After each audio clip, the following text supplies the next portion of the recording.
Turasoje mwese abakurikiye igisobanuro TV abura n'igishanga n'inda uyu kubasobanurira mutazi mukamenya kandi ibyo mufitiye amatsiko gagashira. Uyu munsi tugiye kubagezaho uburyo wabyaza amahirwe internet ariko wirinda ibihombo ku bantu bakina iyi mikino y'amahirwe. Ejo twabonye message itubwira ko umugabo yatsindiye miliyoni 15 abenshi mu bigira imikino nk'ibitsaho abandi mu babiri batangaje abandi mu bifuje kujyamo, ariko uyu ni umwanya wawe kugira ngo nawe umenye amahitamo nyakuri y'ibyo wakora ukimara kubona iyi message igeze muri telefone yawe. Njye ni muri fresh kandi ndabakunda cyane. Ugeze bwa mbere kuri uyu muyoboro banza urebe ahanditse subscribe ubundi ukandeho ubashe kwinjira mu muryango wagize igisobanuro TV cyangwa se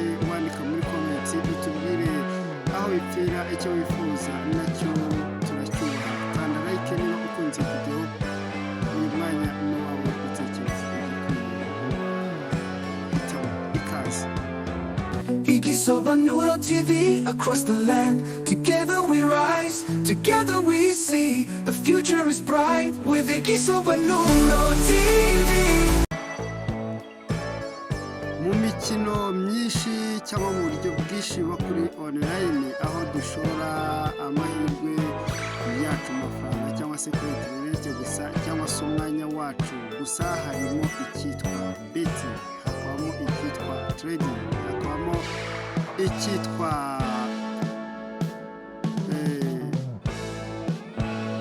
icyo twakwita coin trading. Uyu munsi rero ukimara kubona hari notification igushishikarije kuba washora amafaranga cyangwa se wabyaza internet amafaranga, ntabwo haburamo icyo kintu mvuze, yaba trading yaba betting cyangwa se hari izindi ziza zikubwira ngo uburyo wakora amafaranga kuri internet gusa ubundi bakaguha link ugakurikira. Ariko uyu munsi ngewe ngiye kwibanda ku kintu kimwe bita betting. Betting iba uburyo bwinshi wamenye uzamenya ariko utaramenya. Hari n'ubwo urimo uyu mwanya nawe ukaba ubonye notification y'ibyo ariko wari urimo ubikina nagira ngo banze icyo gutora icyo gukora mbere yo gutangira gushora amafaranga yawe. Uyu munsi rero turibanda ku bantu bakina imikino ya football. Nubwo tuzagenda tubabwira imikino myinshi washoraho ukabona amahirwe, ariko uyu munsi tugiye guhera ku mukino wa football, tennis, basket cyangwa se indi mikino yose ukina ariko ukoze ipari. Uyu munsi ndagira ngo nkubwire ko gukora ipari ni kimwe mu bintu byakwinjiriza amafaranga menshi uramutse ubikoze ukagira amahirwe koko ugatsinda, ariko ni kimwe mu bintu byaguhombya amafaranga menshi uramutse utabyitonzemo. Bigenda bite rero? Gukora ipari ni uburyo bwo kwinjira ku kigo cya betting cyangwa se betting company, ukagenda ukinjiramo ukaruginga ugahitamo amakipe uko ari gukina bayaguhaye, ukagenda uhitamo uburyo iratsinda. Gukora ipari rero uyikora utaciye hasi y'amakipe 10-12 cyangwa se 5. Uyu mwanya rero uko uzamura niko icyo bita odd ni amafaranga ugenda ukorera, ariko igikuba baguha bitewe n'amakipe washyizeho. Niba ushyizeho amakipe 10 igikuba cyawe kirazamuka ari kinini ndetse baguhe odd, baguhe na bonus ndende kuruta umuntu washyizeho amakipe 2 gusa. Iyo ufashe amakipe 10 uba ufite amahirwe menshi yo kuruzinga cyangwa se yo guhomba. Iyo ushyizemo ikipe imwe ufite amahirwe yo gutsinda ariko nanone ugatsinda amafaranga make. Iyo ifite amakipe ari hasi ya 3 ufite amahirwe yo gutsinda ariko nanone ugatsindira amafaranga make igihe washyizeho amafaranga make.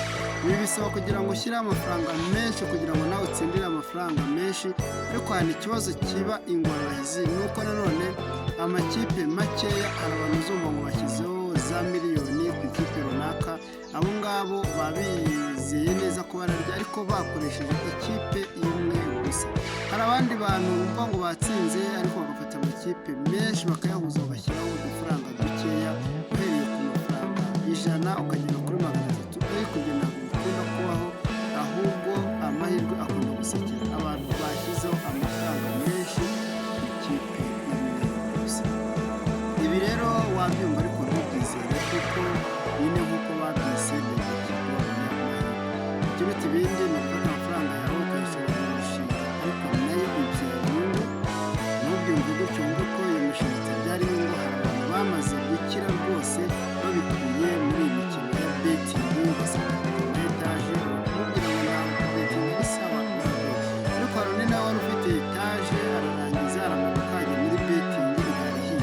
Hari undi wari uvuye kugura agahene arakabetinga agura, hari undi wari uvuye kugura inka arayibetinga arahomba neza. Hari abandi biyahuye mwumvise, hari abandi bagiye mu buzima butandukanye. Uyu mwanya rero ndakugira ngo nkubwire ko betingi ni wowe yaba nziza, ariko nanone kuri wowe yaba mbi bitewe n'uburyo wayikozemo n'umwanya wayihaye. Futuboro rero nujya gukora ibintu bya betingi ugakora ipari, uzirinde gushyiraho amafaranga menshi, uzashyira amafaranga yayandi ubona ko wasaguye. Kandi ikindi cya kabiri, ntugafate igishoro cyawe ubutunzi bwawe bwose ubumariremo uzi neza ko ari ugupima amahirwe yagusekera cyangwa se yakuriza. Njye nibwo ni fresh, iyi ni Igisobanuro TV. Ejo cyangwa ejo bundi tuzabagezaho uburyo washora amafaranga yawe ariko biciye mu cyo bita jackpot. Jackpot ni uburyo ufata amakipe, ikipe iba yatoranyijwe na kampani ibetinga, ubundi ugatereka amafaranga byaba uko wabivuze nayo ukarya. Umunsi mwiza kandi ndakwibutsa ko niba utari winjira mu muryango mugari w'Igisobanuro TV wakanda hano subscribe, ubundi ukinjiramo ukandika muri comment ukaguma utuganiza utubwira uburyo wumvise ikiganiro cyangwa se ukatubwira udusaba ikindi twakugezaho mu biganiro byacu bitaha. Murakoze cyane, ibiganiro nakagaruka.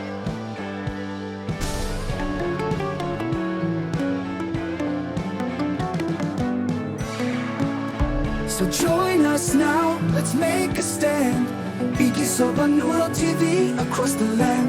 Together we rise, together we see. The future is bright with Bw'amahirwe TV.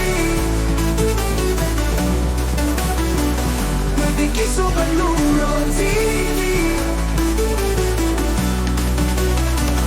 With Bw'amahirwe TV.